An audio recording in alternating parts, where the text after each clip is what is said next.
তো hello everyone. RG Kar যে ইনসিডেন্টটা ঘটেছে, যা নিয়ে বর্তমানে এখন দেশ জুড়ে একটা কিন্তু প্রোটেস্ট চলছে, যেখানে একজন অন ডিউটি ডক্টরকে, অর্থাৎ পিজি স্টুডেন্ট প্লাস ডক্টরকে, তাকে রেপ এবং মার্ডার করা হয়, যেটা আমাদের দেশের জন্য খুবই একটা দুঃখজনক একটা ঘটনা। তো কি ঘটেছিল এই ঘটনায়, চলো আজকের ভিডিওতে আমরা সেটা নিয়ে সম্পূর্ণ আলোচনা করি। নমস্কার, আমি Shubho. Welcome to our channel general affairs. তো কি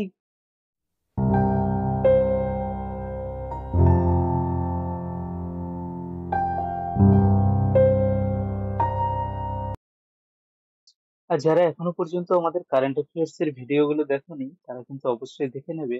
সমস্ত আমাদের চ্যানেলে পেয়ে যাবে। তো আজকে আমরা যেটা নিয়ে আলোচনা করব, তো হিন্দুস্তান টাইমস এর এই নিউজটা নিয়ে কিন্তু আমরা আজকে আলোচনা করব, যেখানে 9ই আগস্ট কি কি ইনসিডেন্ট ঘটেছিল, অর্থাৎ 9th আগস্ট, সেই পুরো ঘটনাটা নিয়ে আলোচনা করব আজকের ভিডিওতে। তো দেখো, ইনসিডেন্টটা প্রত্যেকেই জানো। এখন একটা আমাদের ন্যাশন ওয়াইড একটা খুবই দুঃখজনক এবং খুবই লজ্জাজনক একটা ঘটনা, যেখানে আমরা একজন অন ডিউটি ডক্টরকে প্লাস একজন মহিলার সাথে এরকম খারাপ ব্যবহার ঘটেছে, যা নিয়ে কেস বর্তমানে কিন্তু সুপ্রিম কোর্টে চলছে। এবং সমস্ত কিছু আমরা দেখবে তোমাদেরকে আমাদের চ্যানেলে কভার করার আমরা চেষ্টা করছি, সেখান থেকে কোনো আনবায়াসড হয়ে সম্পূর্ণ নিউজ গুলোকে। তো দেখো কি হয়েছিল 9ই আগস্ট, আর্লি মর্নিং, অর্থাৎ তখন সকাল 9:30টায় একজন 31 বছর বয়সী ওল্ড ট্রেনি ডক্টর যেটা রয়েছে, ঠিক আছে, একজন ট্রেনি ডক্টর, তার বডি সেমিনার হলে পাওয়া যায়। এবং তাকে পায় একজন ফার্স্ট ইয়ার পিজিটি ডক্টর যে রয়েছে, সে সকাল 9:30টায় কিন্তু বডিটা দেখতে পায়। কোথায়? সেমিনার হলে, আরজি করে সেমিনার হলে। এই প্রথমে ইনিশিয়ালি যখন দেখা হয়, তখন একটা জিডি করা হয়, জিডি 542, যেটা রয়েছে সেটা করা হয় এবং রেকর্ডেড করা হয় টালা পুলিশ স্টেশনে 10টা 10-এ, সকাল 10টা 10-এ টালা পুলিশ স্টেশনে একটা জিডি করা হয়, একটা জেনারেল ডায়েরি এন্ট্রি যেটা হয়, ফার্স্ট জেনারেল ডায়েরি। সেটা কখন করা হয়? সকাল 10টা 10-এ। এবং ক্রাইম সিন ইনভেস্টিগেশন 10টা 10 থেকে 10:30, এর মাঝে হলো পুলিশ কি ক্রাইম সিনে কিন্তু পৌঁছায়, যেখানে ক্রাইম সিনটা হয়েছে, অর্থাৎ 9:30টায় বডি পায়। 10টা 10 থেকে 10টা 30-এর মধ্যে পুলিশ সেখানে পৌঁছায় এবং সেমিনার হল, যেখানে এই হত্যা প্লাস এই মার্ডার যেখানে হয়েছে, সেই জায়গাটাকে সিল করে দেওয়া হয় এবং প্রিভেন্ট করে দেওয়া হয়, ঠিক আছে, যে সম্পূর্ণ ওই জায়গাটাকে। এবং কি করা হয়, সকাল 10টা 52-তে পুলিশ কি করায়, ভিকটিমের ফ্যামিলি যে রয়েছে, সেই ভিকটিমের ফ্যামিলিকে জানায়, ইনফর্ম করে যে কি ঘটেছে, সেই নিয়ে ইনফর্ম করে পুলিশ, ঠিক আছে। তো এরপর কি হয়, সিনিয়র অফিসিয়াল যারা রয়েছে তারা ওখানে, ইনক্লুডিং পুলিশ কমিশনার, এবং তারা 11টা থেকে 11:30টার মধ্যে তারা ওই ক্রাইম সিনে পৌঁছে যায়, ঠিক আছে, এবং ফরেন্সিক টিম, সিনিয়র অফিসার এবং সঙ্গে যে পুলিশ কমিশনার রয়েছে, তিনি হলো ওই স্থানে পৌঁছে যায় তখন 11টা থেকে 11:30টার মধ্যে।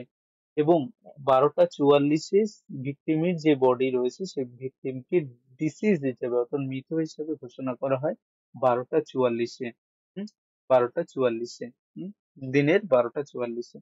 এবং বডি হ্যান্ড ওভার করা হয় 1টা 47-এ।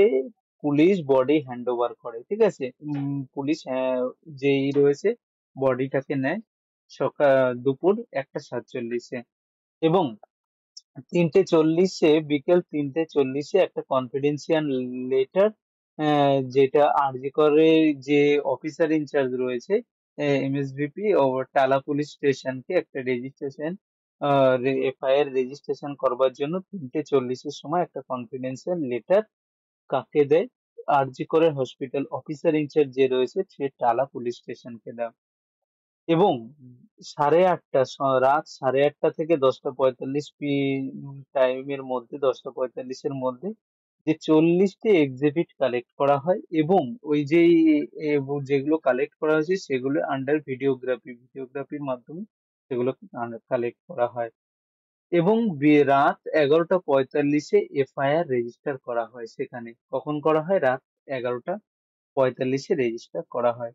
তো এই যে নিউজটা রয়েছে, নিউজের রিলেটেড সুপ্রিম কোর্টে যে প্রশ্নগুলো বারে বার কিন্তু উঠে আসছে, সেই প্রশ্নগুলো যে সুপ্রিম কোর্ট করেছে, সেই সুপ্রিম কোর্ট বলা হয়েছে যে এফআইআর করতে এত লেট কেন হলো। সেকেন্ড নম্বর বলা হয়েছে যে যে ইনসিডেন্টকে প্রথমে সুইসাইড কে বলেছে, ইনসিডেন্ট যেটা হয়েছে সেটাকে প্রথমে সুইসাইড কে বলেছিল, সেটাও কিন্তু সুপ্রিম কোর্ট জানতে চেয়েছে।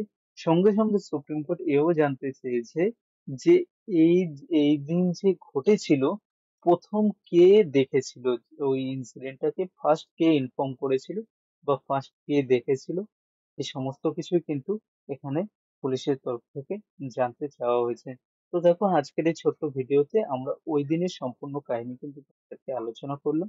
আর আস্তে আস্তে আমরা সমস্ত নিউজ গুলোকে তোমাদেরকে কভার করবার চেষ্টা করবো। থ্যাংক ইউ ফ্রেন্ডস, ভিডিওটা লাইক শেয়ার করো, চ্যানেলটাকে সাবস্ক্রাইব করো।